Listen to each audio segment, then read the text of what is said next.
Acute abdominal कोई normal पेट दर्द नहीं है, ठीक। एक्यूट एब्डोमिनल मतलब acute onset severe abdominal pen,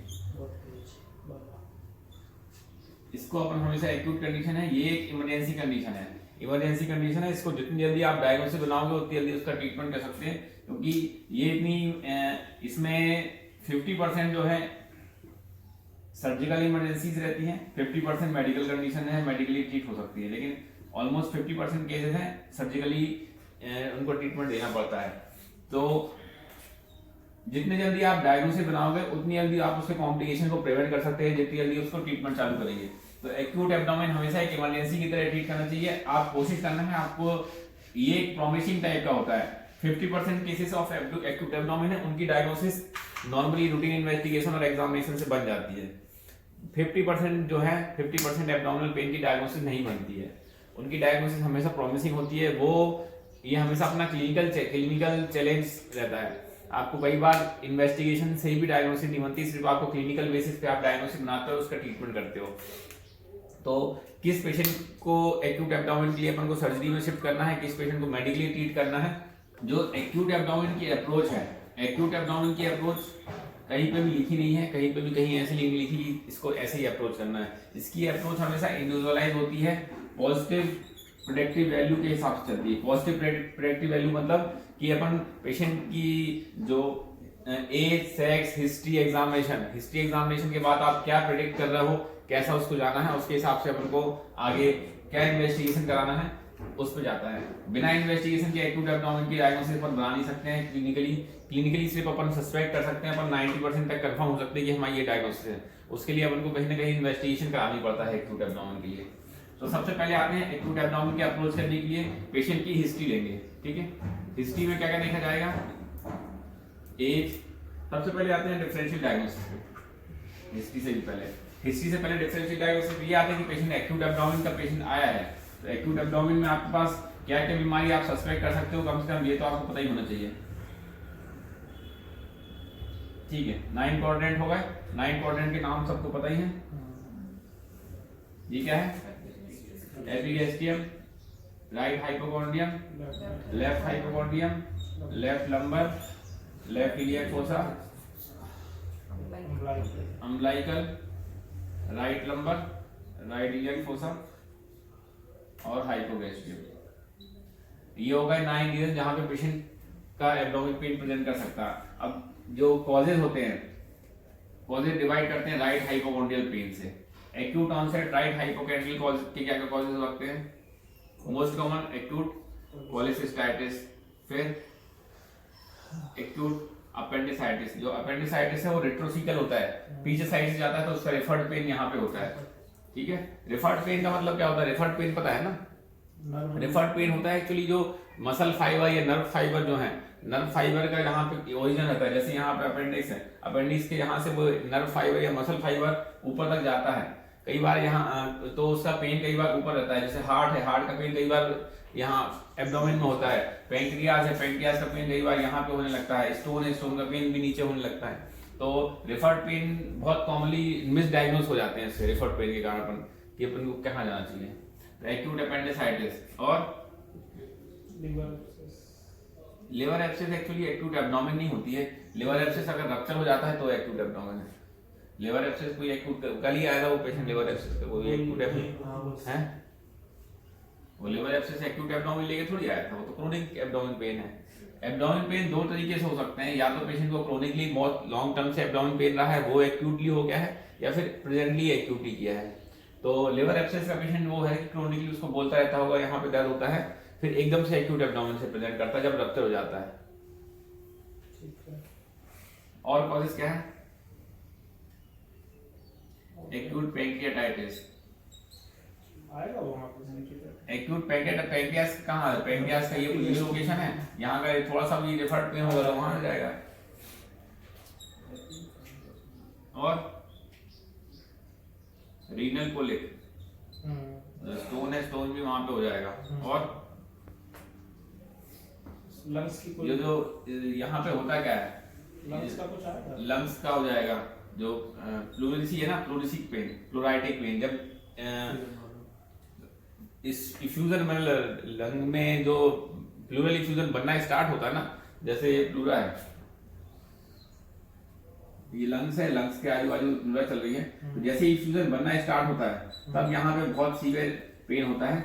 इस पेन को प्लूराइटिक पेन बोलते हैं। तो पेशेंट कई बार अपने पास आते हैं, यहाँ पेन हो रहा है, बहुत तेज सीवियर पेन होता है, पेशेंट अपन को डायग्नोस कुछ कर ही नहीं पाते अपन, है ना।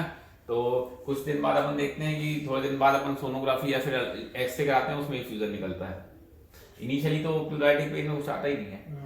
क्लिनिकली आप बहुत अच्छे से एग्जामिन करो तो प्लूरल रब आएगी। प्लूरल रब क्या होती है, जैसे अपने क्रेफ्ट आते हैं ना, क्रेफ्ट जैसी ही होती है, लेकिन प्लूरल रब को यह है कि आप उसको दबा दोगे ना, सेट को दबा के सुनोगे तो गायब हो जाएगी, बिल्कुल हल्के हाथों से सुनोगे तो आ जाएगी। तो इसके लिए क्लिनिकल एक्सपीरियंस बहुत चाहिए प्लूरल रब सुनने के लिए। अपन राइट हाइपोकॉन्ड्रियल पेन के लगभग कितने क्लास हैं। इसके अलावा यहाँ पे जो गॉल ब्लैडर है, गॉल ब्लैडर से रिलेटेड है, सीवियर कोलेलिथियासिस हो रही है, ये गॉल ब्लैडर की जो डक्ट जा रही है, कोलेंजाइटिस, एक्यूट कोलेंजाइटिस, उससे हो सकता है। कई बार क्या है, गॉल ब्लैडर फूल के रप्चर हो जाता है, रप्चर होने के कारण उसमें कई बार यहाँ पे हवा भी बढ़ जाती, तो ये मोस्ट कॉमन प्रेजेंटेशन है राइट हाइपोकॉन्ड्रियल का, जो कि मिस डायग्नोस होता है। देखो यहाँ पे राइट लंबर रीजन का यहाँ का ज्यादातर केसेस डायग्नोस हो जाते हैं। ये राइट हाइपोकॉन्ड्रियल पेन है, ये बहुत मिस डायग्नोस होता है, क्योंकि कई बार यूएसजी को कुछ आता नहीं है इसमें इनिशियल स्टेज में। अब राइट हाइपोकॉन्ड्रियल में एक्यूट कोलेसिस्टाइटिस आएगी, कोलेसिस्टाइटिस, एक्यूट पैंक्रियाटाइटिस और इन सब एक्यूट कोलेंजाइटिस, इन तीनों कंडीशन में सोनोग्राफी नॉर्मल आती है और ब्लड इन्वेस्टिगेशन में भी बहुत ज्यादा कुछ नहीं आता। तो इसके लिए आपको क्लिनिकल एक्सपीरियंस चाहिए कि आप उसको कैसे सस्पेक्ट कर रहे हो, कैसे इवैल्यूएट कर रहे हो। फिर आते हैं राइट लंबर रीजन में। राइट लंबर रीजन में मोस्ट कॉमन होता है पेन स्टोन का,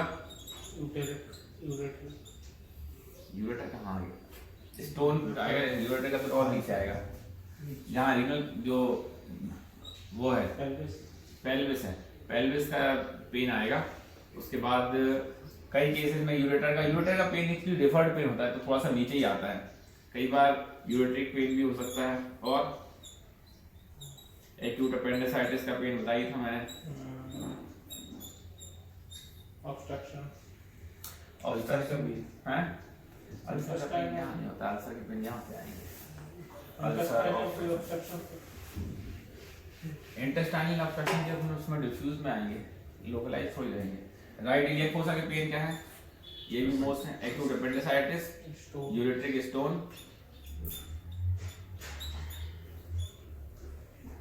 और ऑब्स्ट्रक्टेड हर्निया अगर हो गया, इंग्वाइनल हर्निया है वो ऑब्स्ट्रक्ट हो गया है, तो ऑब्स्ट्रक्टेड इंग्वाइनल हर्निया का पेन हो सकता है। एक्यूट एपिडिडमाइटिस का पेन हो सकता है, एपिडिडमार्काइटिस, ये है एपिडिडमाइटिस का पेन यहाँ पे होता है। क्या परफोरेशन का लोकलाइज नहीं होता था? परफोरेशन का लोकलाइज पेन वो हम अप्रोच में बता देंगे, अभी तो सिर्फ कॉजेज बता रहे हैं। एपिगैस्ट्रिक में पेन हो सकता है, तो काय का हो सकता है, कार्डियक पेन होगा, acute MI, acute pancreatitis, acute gastric ulcer.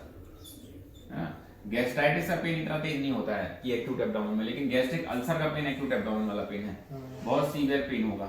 Acute appendicitis, acute appendicitis का पेन भी कई बार यहाँ रेफर करता है। अपेंडिक्स जो है, अपेंडिक्स कहीं पेन, अपेंडिक्स का इतने ये 4-5 जगह है ना, सब जगह हो सकता है उसका पेन, यहाँ तक हो सकता है, यहाँ नहीं होता, यहाँ नहीं होता, इन 4 जगहों में इतनी इन एरिया पे हो सकता है अपेंडिसाइटिस का पेन। फिर और क्या है वहाँ, acute mesenteric ischaemia, AMI, acute mesenteric ischaemia का पेन भी इस लाइन में कहीं पे भी हो सकता है। मिजेंट्री होती ना, मिजेंट्री में इस्चीमिया हो जाता है, इन्फार्क्ट हो जाता है, उसका भी पेन सीवियर होता है। ज्यादातर ये किस में होता है, तो पेरिफेरल वैस्कुलर डिसीज वाले पेशेंट होते हैं, हार्ट डिसीज वाले पेशेंट होते हैं, कार्डियक पेशेंट होते हैं, सिकल सेल डिसीज वाले पेशेंट होते हैं। सिकल सेल डिसीज में जो पेन होता है ना एब्डोमेन, वो इससे कहाँ हो सकता है, क्योंकि मिजेंट्रिक इस्चीमिया, मिजेंट्री मतलब कि जो अपनी मिजेंट्री है ना, मिजेंट्री में ब्लड सप्लाई नहीं मिल रही है, तो वहां पे इन्फार्क्ट होने लगा है। इसके बाद अम्लाइकस में पेन क्या होगा, एक्यूट पैंक्रियाटाइटिस हो गया। अब यहाँ पे पेन यही होगा, गैस्ट्रिक और ड्यूडनल अल्सर कहीं हो रहा हो, पेप्टिक अल्सर कभी, पेप्टिक तो गैस्ट्रिक में तो हो गया है ना, गैस्ट्रिक ड्यूडनल अल्सर हो गया, और एक्यूट मिजेंट्रिक इस्चीमिया हो गया। और यहाँ से अपने चालू हो जाएंगे ओवरी के, ट्विस्टेड ओवेरियन सिस्ट, हाँ, और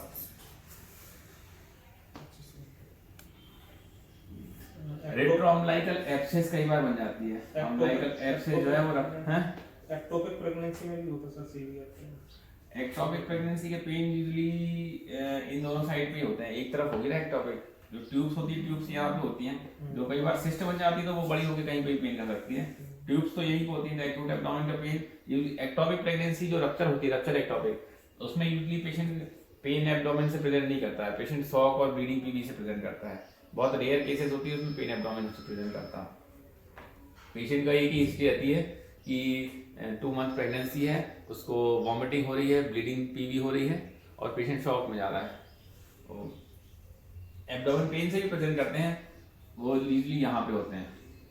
ठीक, हाइपोगैस्ट्रियम में यहाँ पे अपने स्टोन, यहाँ पे यूरिट्रिक स्टोन वाला पेशेंट प्रेजेंट कर सकता है, ब्लैडर स्टोन है वो प्रेजेंट कर सकता है, सीवियर सिस्टाइटिस हो, सीवियर सिस्टाइटिस, सीवियर गायनिक जितनी भी कंडीशन है, गायनिक कंडीशन यहाँ पे आ सकती है, यूट्रस और ओवरी से रिलेटेड जितनी भी कंडीशन है, चाहे वो एक्टोपिक रप्चर हो, चाहे वो ट्विस्टेड ओवेरियन सिस्ट हो।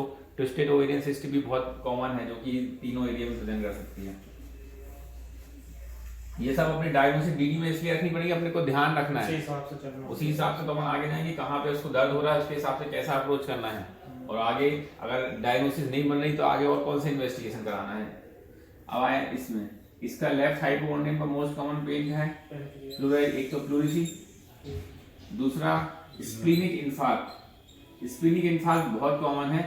स्प्लीनिक इन्फार्क्ट यूजुअली सोनोग्राफी में नहीं समझ में आता है। स्प्लीनिक इन्फार्क्ट जितने भी अपने को हीमोलिटिक एनीमिया है, सिकल सेल डिसीज है, इनमें बहुत कॉमन होता है, क्योंकि स्प्लीन की ब्लड सप्लाई अच्छे से अल्टर नहीं होती, स्प्लीन में इन्फार्क्ट होने लगता है। तो स्प्लीनिक इन्फार्क्ट का पेन बहुत कॉमनली प्रेजेंट होते हैं और ये ठीक नहीं होता पेशेंट का पेन। पेनक्रियास का पेन यूजुअली लेफ्ट हाइपोकॉन्ड्रियम तक तो नहीं जाता, यहीं पे होता है। और रीनल तो हो ही सकता है ना, रीनल कोलिक हो गया है, और प्लूरिसी बता ही दिया है, बस इतना ही है लगभग। लेफ्ट लोअर लबन में एक मीकस डायवर्टिकुलाइटिस होता है, जैसे एक अपेंडिसाइटिस है ना भाई, एक एक्टोपिक ओरिजिन का एक मीकस डायवर्टिकुलम होता है, उसका पेन यहाँ पे होता है। रीनल स्टोन हो गया, बहुत कॉमन, लेस कॉमन है। रीनल स्टोन, यूरेटिक स्टोन, यहाँ पे जो हमने बताया इस तरफ के लगभग सेम ही है सब। सर गट रिलेटेड कोई कंडीशन ये एक्यूट में नहीं आएगी? गट रिलेटेड जो कंडीशन आती हैं वो बताया हमने, ये तो अल्सर तो बता ही दिया है। जैसे मतलब इसके अलावा दो चीजें हो या परफोरेशन, इसके अलावा दो हैं, एक तो परफोरेशन और एक है ऑब्स्ट्रक्शन। ये परफोरेशन और ऑब्स्ट्रक्शन का जो पेन है वो लोकलाइज पेन नहीं होता, हमेशा डिफ्यूज पेन है, पूरे एब्डोमेन में पेन होगा, वो पूरे एब्डोमेन में पेन होगा, कहीं पे भी लोकलाइज नहीं होगा, और गार्डिंग मिलेगी उसमें। तो गार्डिंग समझते हो, वैसे ही जहाँ पे भी अपन टच करेंगे ना, टच करने से आप मसल को कांटेक्ट कर लेगा, मसल कांटेक्ट कर लेगा कहीं पे भी, तो ये गार्डिंग है। ये गार्डिंग एक्यूट ऑब्स्ट्रक्शन और परफोरेशन इन दोनों कंडीशन में एक्यूटली गार्डिंग हो जाती है, मतलब जैसे ही हुआ तुरंत ही गार्डिंग आने लगती है आधे से 1 घंटे के अंदर। अब बाकी कुछ कंडीशन होती है उसमें गार्डिंग थोड़ी सी लेट आती है, जैसे एक्यूट अपेंडिसाइटिस है, इसमें 4 से 5 घंटे के अंदर गार्डिंग आने लगती है। एक्यूट पैंक्रियाटाइटिस है, एक्यूट पैंक्रियाटाइटिस में 1 दिन तक गार्डिंग नहीं आती, 1 दिन के बाद आना चालू होती है। तो कोई पेशेंट आपके पास आया है सीवियर एक्यूट एब्डोमेन के साथ प्रेजेंट करता है और उसको गार्डिंग मिल रही है, तो आपकी जो डायग्नोसिस है बहुत लिमिटेड हो जाएगी। इतनी सीवियर गार्डिंग जो है वो हर किसी मेडिकल कंडीशन में नहीं आती है। तो ये तो नॉर्मल कॉजेज हो गए। कॉजेज के हिसाब से है ना, कॉज किन लोगों में कौन सी चीज ज्यादा कॉमन होती है, इसके हिसाब से अपन आगे बढ़ते हैं इसमें। जैसे पेशेंट आया, सबसे पहले अपन ने हिस्ट्री ली, हिस्ट्री में देखा एज। अब जो एज है, एज से अपन को आगे डीडी बननी चालू हो जाएंगी कि एज वो चाइल्डहुड का है, मिडिल एज का है कि ओल्ड एज का है। चाइल्डहुड में जो एक्यूट एब्डोमेन की कंडीशन होती है, एक्यूट अपेंडिसाइटिस, जो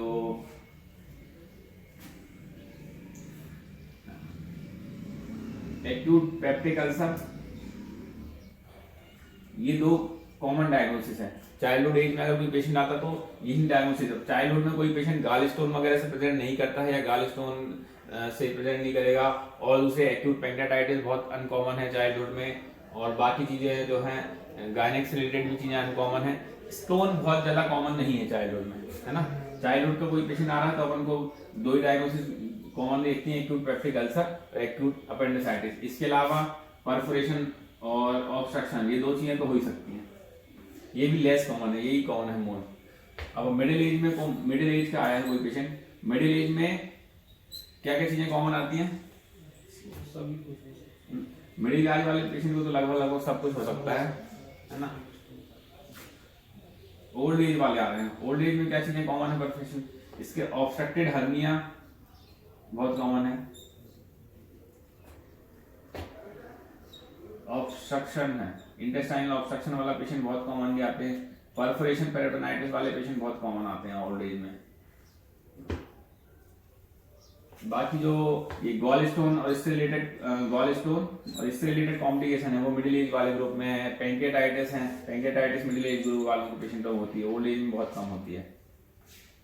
तो पहले एज से अपन डीडी बनना चालू हो जाएंगी। एज के बाद अपन आते हैं सेक्स में। फीमेल्स में क्या चीजें कॉमन होती हैं?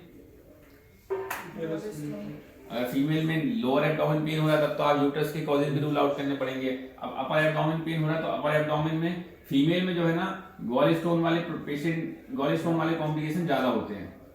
मेल्स में जो है पेनक्रियाज और उससे रिलेटेड कॉमन कॉजेज ज्यादा होते हैं। तो गॉल स्टोन और उसके कॉम्प्लिकेशंस हैं ये। इसमें फीमेल्स में अगर कोई पेशेंट आ रहा है राइट हाइपोकॉन्ड्रियल पेन लेके तो आपको इसको रूल आउट करना चाहिए कि गॉल स्टोन और उससे रिलेटेड जो कॉम्प्लिकेशन है, कोलेसिस्टाइटिस, कोलेलिथियासिस, कोलिंजाइटिस, ये सब तो नहीं है। ठीक, एज, सेक्स। अब आते हैं अपन काय में, हिस्ट्री देगा वो। हिस्ट्री में पेन कहाँ बताएगा? पेन जो भी लोकेशन बताएगा उस लोकेशन के हिसाब से उसको सेट कर लेंगे अपन कि ये जहाँ पे पेन बता रहा है कि नहीं, जिस भी ओरिजिन में पेन बता रहा है, फिर उसकी डिटेल हिस्ट्री लेनी पड़ेगी। डिटेल हिस्ट्री में आपको क्या क्या चीजें पूछना रहेगा? हिस्ट्री की डिटेल में बताओ। अच्छा, क्या क्या पूछोगे तुम मुझसे डायग्नोसिस करने के लिए पेशेंट को? कब से हो रहा है, ड्यूरेशन पहला, और लोकेशन तो खैर वो बताएगा ही पेशेंट, उसको पूछना नहीं पड़ेगा कहाँ पे बता रहा। सीवियरिटी तो बताएगी ना। एक्यूट ऑनसेट सीवियर पेन को अपन एब्डोमेन बोल रहे हैं, तो सीवियर एब्डोमेन पेन तो हो ही रहा है उसको। ड्यूरेशन उसको लेस देन 24 आवर को अपन बोलते हैं कि एक्यूट कंडीशन है, वो तो हो गया। इसके अलावा आप उसको डायग्नोसिस के लिए क्या क्या पूछ सकते हो? और नॉर्मल हिस्ट्री में आपकी है, प्रेजेंटिंग कंप्लेंट है, हिस्ट्री ऑफ प्रेजेंट इलनेस है, पास्ट हिस्ट्री है, फैमिली हिस्ट्री है, इन सब में क्या क्या चीजें पूछना चाहोगे? कोई सर्जरी तो नहीं हुई है? पहला पास्ट सर्जरी पूछोगे, क्योंकि पास्ट सर्जरी वाले पेशेंटों को इंटेस्टाइनल ऑब्स्ट्रक्शन के केसेस बहुत कॉमन है। और क्या पूछेंगे उससे? पास्ट गॉल स्टोन की हिस्ट्री पूछोगे। अगर पेशेंट राइट हाइपोकॉन्ड्रियल पेन बता रहा है, एक्यूट, आपको पता है कि एक्यूट उसको gall stone rupture, gall stone, cholangitis, cholelithiasis, ये बहुत कॉमनली होती है जिन पेशेंट को ऑलरेडी गॉल स्टोन हो, या फिर कोई पेशेंट ऑलरेडी जिसको रीनल स्टोन पहले से हो चुका होता है, अगर वो पेन बता रहा है तो अपन फिर मोस्ट लाइकली उसको रीनल स्टोन होगा। तो गॉल स्टोन या रीनल स्टोन, इनकी पुरानी कोई हिस्ट्री है या नहीं है? ठीक है, पुराना कोई सर्जिकल में ये भी है कि अगर पेशेंट को अपेंडिक्स की ऑपरेशन हो चुका है, पहले ही अपेंडिसेक्टोमी हो चुकी है, तो फिर अपन उसको अपेंडिसाइटिस सस्पेक्ट ही नहीं करेंगे। और पर्सनल में अल्कोहल स्मोकिंग की हिस्ट्री लोगे। अल्कोहलिक में पेशेंट में पता है हमने, अल्कोहलिक पेंकेटाइटिस, अल्कोहलिक जो लिवर डिसीजेस हैं उसके कॉम्प्लिकेशन बहुत कॉमनली देखने मिलेंगे। और ड्रग हिस्ट्री लोगे, उसने रिसेंट में कोई पेन किलर खाई है तो गैस्ट्रिक पेन किलर खाई है, उसके बाद सीवियर एब्डोमेन पेन हो रहा है उसको, गैस्ट्रिक अल्सर या परफोरेटेड जो इंटेस्टाइनल परफोरेशन है उसकी हिस्ट्री लेते हैं। टाइफाइड और ट्यूबरकुलोसिस, इन दोनों केसेस के बाद गैस्ट्रिक परफोरेशन के, गैस्ट्रिक या फिर ड्यूरनल परफोरेशन के चांसेस बहुत बढ़ जाते हैं। तो किसी पेशेंट को अगर इंटेस्टाइनल ट्यूबरकुलोसिस हुआ है या फिर टाइफाइड हुआ है, टाइफाइड का जो 3rd through 4th वीक में कॉम्प्लिकेशन होता है जिसमें इंटेस्टाइनल परफोरेशन हो जाता है। तो रिसेंटली अगर किसी को टाइफाइड से ठीक हुआ है या फिर टाइफाइड का अपने इनकम्प्लीट ट्रीटमेंट दिया है तो वो कॉमनली परफोरेशन में चले आते हैं। तो उसको ड्रग्स और कोई डिसीज तो नहीं हुई है अभी रिसेंट में, कोई मेडिकेशन पे तो नहीं था, इसकी हिस्ट्री हो गया। और गायनिक में आपको हिस्ट्री लेनी पड़ेगी उसकी, एएनसी, उसका लास्ट मेंस्ट्रुअल पीरियड कब आया था, कोई प्रेगनेंसी तो नहीं है उसको, और पहले कहीं ओवेरियन सिस्ट तो नहीं थी। कभी ओवेरियन सिस्ट है वो ट्विस्ट हो जाती है ना, तो उसमें सीवियर एक्यूट एब्डोमेन पेन होता है, तो पूरी गायनेक हिस्ट्री आपको लेनी पड़ेगी इसकी। और बताओ ये वरुण, क्या पूछोगे हिस्ट्री में, और कुछ रह गया क्या जिससे आप डायग्नोसिस और क्लियर बना सकते हो?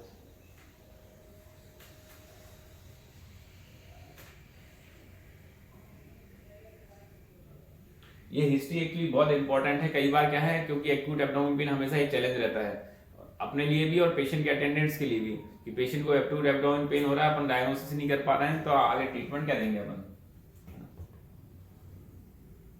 फंक्शनल क्या फंक्शनल कॉज थोड़ी पूछ रहा है, हम हिस्ट्री पूछ रहे हैं। हिस्ट्री में तो मुझसे क्या पूछोगे जिससे अपन को और डायग्नोसिस की तरफ अपन जाए?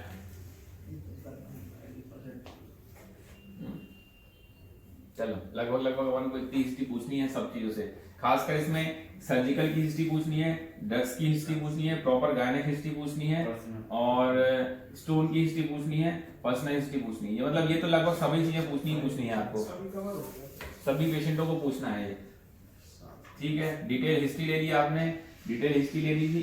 हिस्ट्री के बाद अपन आते हैं एग्जामिनेशन में। एग्जामिनेशन में अपन को सबसे पहले तो पेशेंट को कंफर्टेबली लाइंग डाउन पोजीशन पे लेटाना रहेगा। लाइंग डाउन पोजीशन लेटाने के बाद सबसे पहले देखें जहां पे उसको पेन है उस जगह को टच ना करके बाकी एरिया देखना है, क्योंकि अगर आपने जहां पे अगर पेन है उसको आपने एक बार दबा दिया तो वहां पूरे एब्डोमेन में वो गार्ड कर लेगा, फिर वो दूसरे एरिया में भी गार्डिंग बनी रहेगी, तो दूसरे एरिया आप एग्जामिन नहीं कर पाओगे। तो पहले जो एरिया को ये रूल ऑफ थंब है कि जहां पे उसको पेन बता रहा है उसको छोड़ के बाकी जगह पे आप देख लो, बाकी जगह में कोई एबनॉर्मलिटी तो नहीं आ रही है, कहीं स्टोर, कहीं आपको स्प्लीन लिवर तो नहीं मिल रहे हैं, या फिर कहीं आपको लंप तो नहीं मिल रहा है, या और कुछ तो नहीं मिल रहा है। वो आप देख लिया, वो देखने के बाद आप जहां पे पेन है उस जगह को पाल्पेट करो। तो आपको सबसे पहले देखना है गार्डिंग तो नहीं मिल रही कहीं पे भी। गार्डिंग मैंने बताई, गार्डिंग जो है अगर गार्डिंग मिल रही है, प्रेजेंट है, तो आप एक राहत की सांस लोगे। राहत की सांस इसलिए लोगे क्योंकि अपनी डायग्नोसिस थोड़ी सी क्लियर होगी। अगर गार्डिंग मिल रही है तो आपकी डायग्नोसिस लिमिटेड हो जाएगी। Perforation peritonitis, obstruction, acute intestinal obstruction, acute appendicitis, acute pancreatitis, इन्हीं चीजों में गार्डिंग मिलती है, बाकी चीजों में गार्डिंग बहुत लेट होती है। इनमें से इन दोनों में गार्डिंग अर्ली चालू हो जाती है, इन दोनों में लेट होती है गार्डिंग। तो कोई पेशेंट एक्यूटली 2 से 3 घंटे की हिस्ट्री लेके आया है और पेशेंट को गार्डिंग मिल रही है तो अपनी डायग्नोसिस इन्हीं दोनों पे जाएगी। और पेशेंट को नॉन लोकलाइजिंग पेन आ रहा है, लोकलाइज ही नहीं हो रहा है उसको, तो गार्डिंग देखेंगे सबसे पहले, गार्डिंग मिल रही है कि नहीं। उसके बाद पेन की क्वालिटी देखना है। पेन की क्वालिटी भी अलग अलग टाइप की रहती है। जो एक्यूट अपेंडिसाइटिस है, एक्यूट अपेंडिसाइटिस क्या होता है, उसको साइड तो सबको पता ही है, मैकबर्नीज पॉइंट पे पेन होता है, और टेंडरनेस की क्वालिटी, आप उसको जब दबाओगे ना तब दर्द नहीं होगा, जैसे ही उसको दबाने से छोड़ोगे उसको क्या बोलते हैं, रिबाउंड टेंडरनेस। जब उसको एकदम से प्रेशर रिलीज करते हो तब उसको सीवियर एब्डोमेन पेन होता है, उसको रिबाउंड टेंडरनेस बोलते हैं।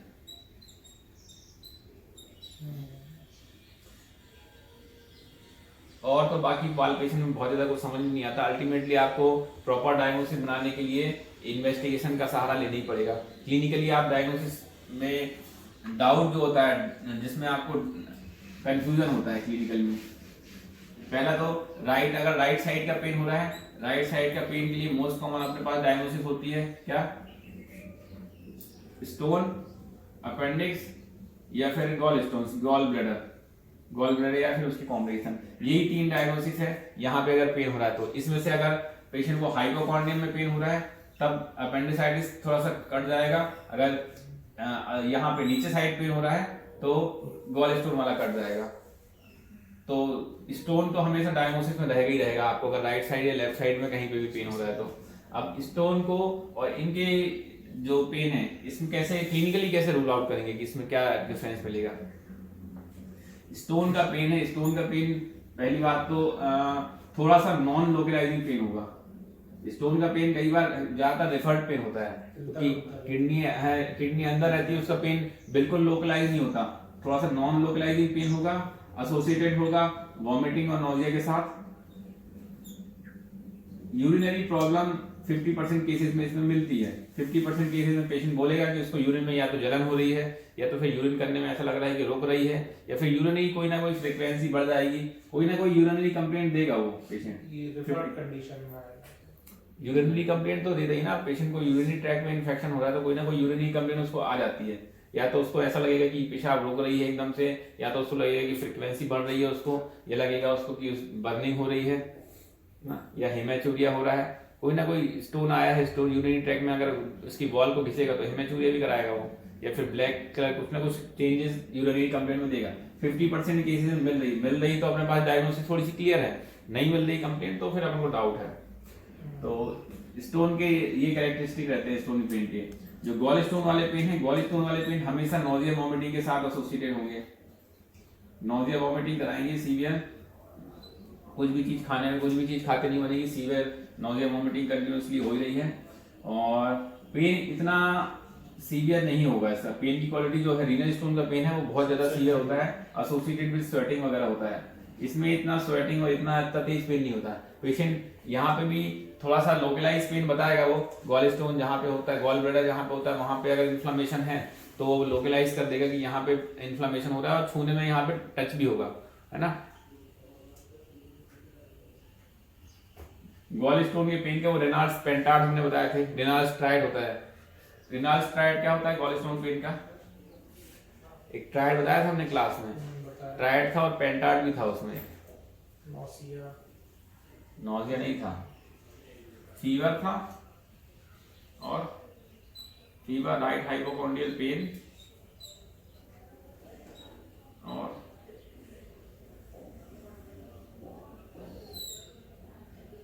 एक और कुछ था यार इसमें, हम भी भूल गए। एक्यूट अपेंडिसाइटिस का पेन क्या है? एक्यूट अपेंडिसाइटिस का पेन की क्वालिटी में ये रहेगा, एक्यूट अपेंडिसाइटिस का पेन जब भी होगा उसके साथ साथ कोई भी इंटेस्टाइनल कंप्लेंट जरूर देगा।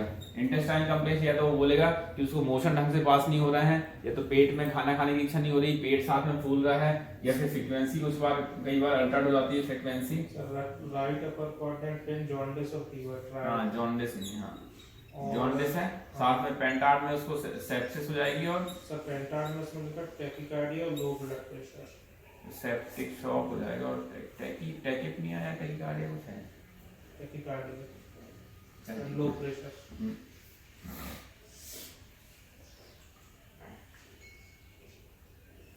लेकिन फिर भी क्लिनिकली आप कितना ही एग्जामिन कर लो, उसको डिफरेंशिएट कई बार नहीं कर पाते हैं, उसको अपेंडिसाइटिस का पेन है कि राइट उसका स्टोन का पेन है।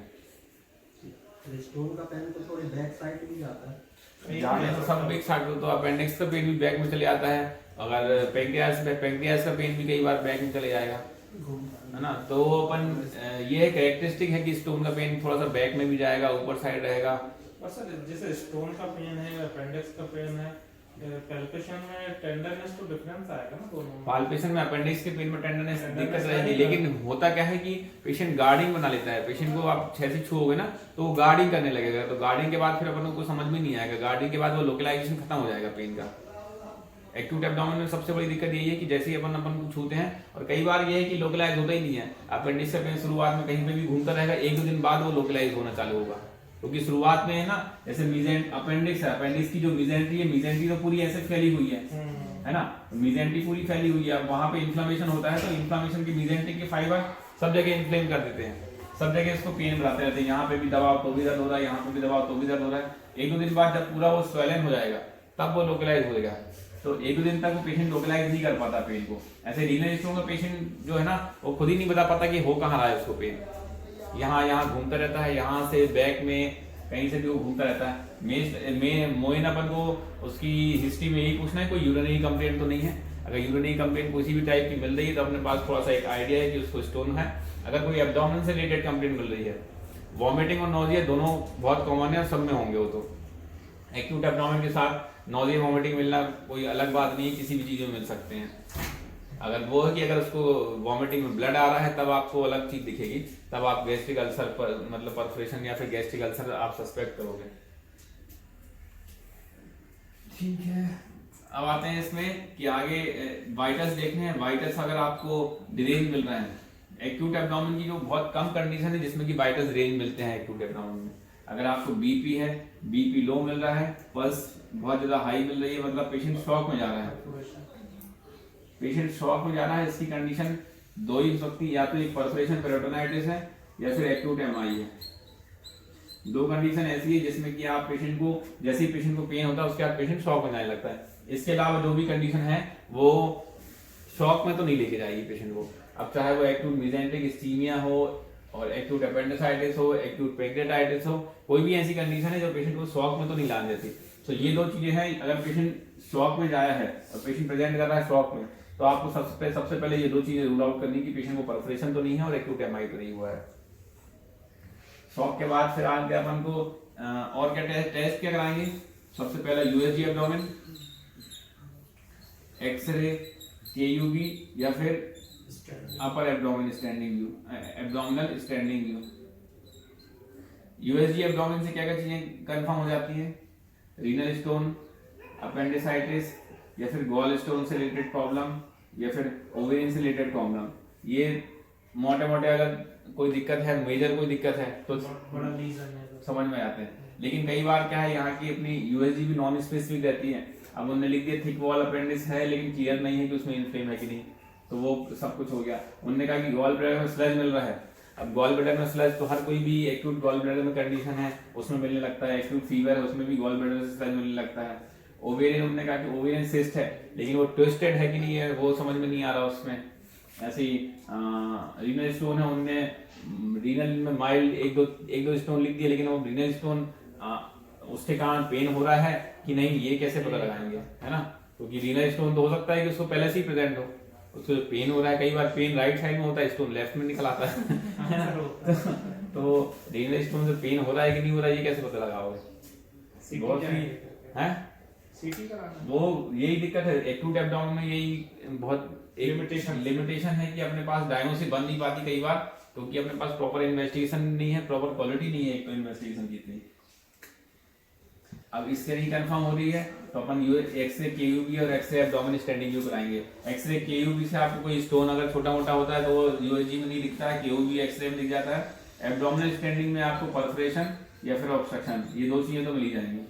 ये तो कंफर्म है कि समझ में जाएगा कि परफोरेशन या ऑब्स्ट्रक्शन तो नहीं है। तो जब भी आप ऑब्स्ट्रक्शन या परफोरेशन सस्पेक्ट करोगे अपने पास, इसके अलावा जो ब्लड इन्वेस्टिगेशन है, ये ब्लड इन्वेस्टिगेशन सपोर्टिव में आएंगे। ये ब्लड इन्वेस्टिगेशन कौन से कराने हैं कौन से नहीं कराने हैं ये डिपेंड करता है आपको site of infection, site of pain कहाँ पे है और आपकी पॉजिटिव प्रेडिक्टिव वैल्यूज टेस्ट के लिए कितनी है। मतलब कोई पेशेंट प्रेजेंट कैसे कर रहा है, आप सबसे पहले क्लिनिकल डायग्नोसिस क्या बनाओगे उसके हिसाब से आप टेस्ट करोगे हाफाजर्डली, क्योंकि अपन बहुत सारे टेस्ट तो कहीं कुछ भी नहीं करा सकते। अगर आप एक्यूट मीजेंटिक इस्कीमिया सस्पेक्ट कर रहे हो तो आप क्रिएटिनिन काइनेस सी के टोटल कराओगे, है ना। आप उसको पैंक्रियाटाइटिस सस्पेक्ट कर रहे हो तो लाइपेज अमाइलेज कराओगे। आप उसको गॉल स्टोन या फिर कोलेंजाइटिस या फिर उसमें स्टेट रिलेटेड है तो फिर आप एलएफटी लेवल कराओगे। पैंक्रियास यूएसजी में नहीं आएगा, यूएसजी में पैंक्रियास लोगों को दिखता ही बड़ी मुश्किल से है तो उसको एक्यूट पैंक्रियाटाइटिस बनाना क्या है, तो जनरली गैसियस अगर डिस्टेंशन है पेट का तो पैंक्रियास दिखता ही नहीं है, बहुत मुश्किल होता है देखना, इतना आसान नहीं है पैंक्रियास को देखना।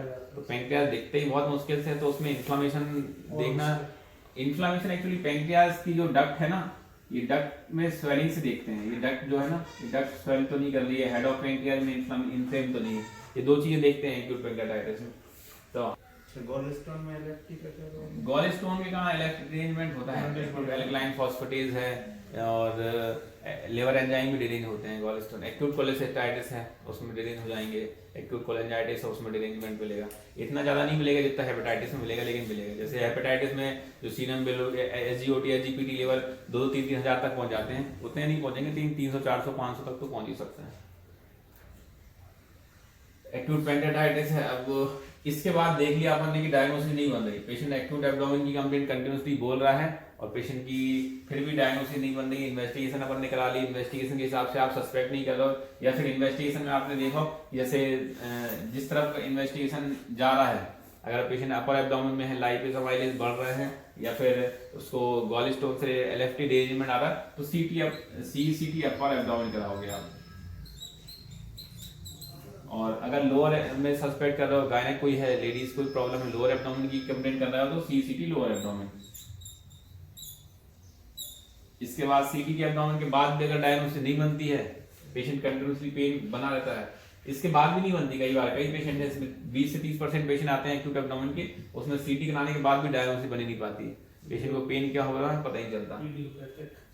इडियोपैथिक नहीं होता, पेशेंट को पेन तो सीवियर हो रहा है तो कहीं ना कहीं से इस्कीमिया हो रहा है, वो मिस डायग्नोस होता है। फिर ये जो हिडन कॉजेज है ना उसमें यही आते हैं, एक्यूट मिजेंटिक इस्कीमिया, मिकस डायवर्टिकुलाइटिस, जो ऑटोइम्यून है कैसा?